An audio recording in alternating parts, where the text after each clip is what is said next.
Hi everyone, welcome back to my channel. I'm Toximoxy and today's video is super exciting because it's about one of my new favourite games, Fields of Mistria. Fields of Mistria is now in early access, and if you're unfamiliar with Fields of Mistria, it's a cute pixel farming life sim, and not only does it look gorgeous and colourful, but it has a great story and lots to do with a whole range of fun and diverse characters.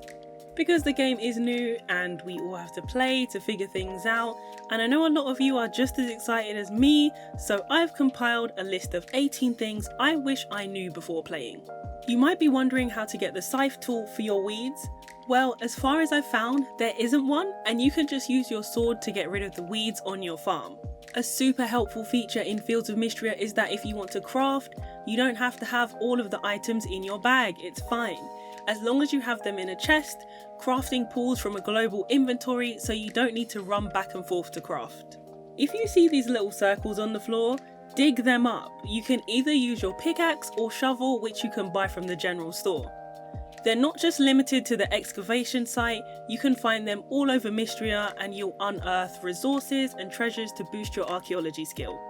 Fun fact, when I was younger, I actually wanted to be an archaeologist.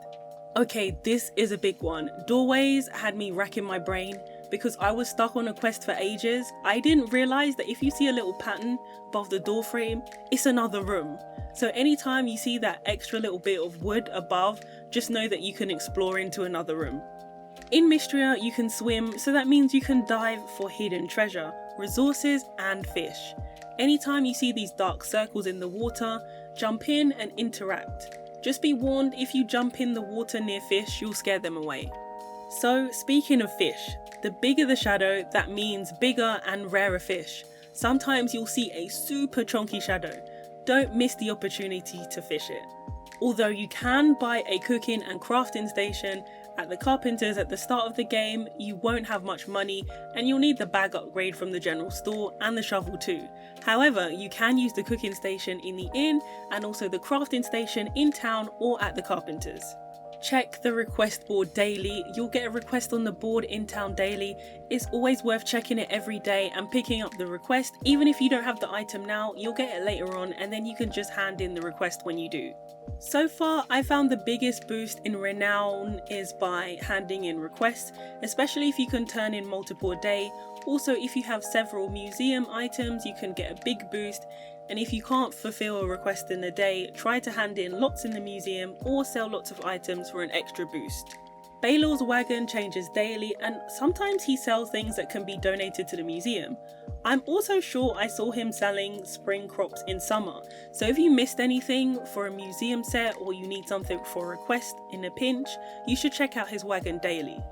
You can get some very cute rewards, recipes and chests from museum set completions. It will show you what your next reward is too. You'll have wings in flora, fish, archaeology and insects. If you see these small cracks in the mines on the floor, it's actually an ore vein. It's not just decoration. Also, if you see a spiral in the water, interact with it because it's a little whirlpool.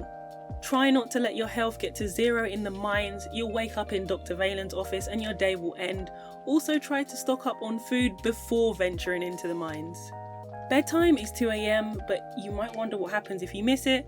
Well, you'll oversleep and wake up at 10 AM, so a chunk of your morning will be gone. You need to manually send in your animals if they're outside. They don't go back in automatically. If you forget and they're left in the rain, they'll be rightly upset. Use up all of your essence, as if you go into the mines regularly, you'll accrue a lot of it, so don't feel like you need to save it up. Use it up at Caldaris' statue on your farm or the statue in the mines. If you're wondering about magic and spells, these are unlocked through mine progression. Without spoiling too much about how to obtain them, I will say they are very useful, but do cost mana that recharges over a few days or with a mana potion. Try to keep at least one of everything. If it can be donated to the museum, feel free to donate it, then when you get another, hang on to it, because this way you'll have a pool of items for when the villagers request them, boosting your renown and town rank quickly. I hope these tips help you on your way to restoring Mistria. I'll be covering Mistria on the channel, so be sure to subscribe if you haven't already, and if you found these tips helpful. If you have any questions, feel free to leave them in the comments, and I'll try my best to help.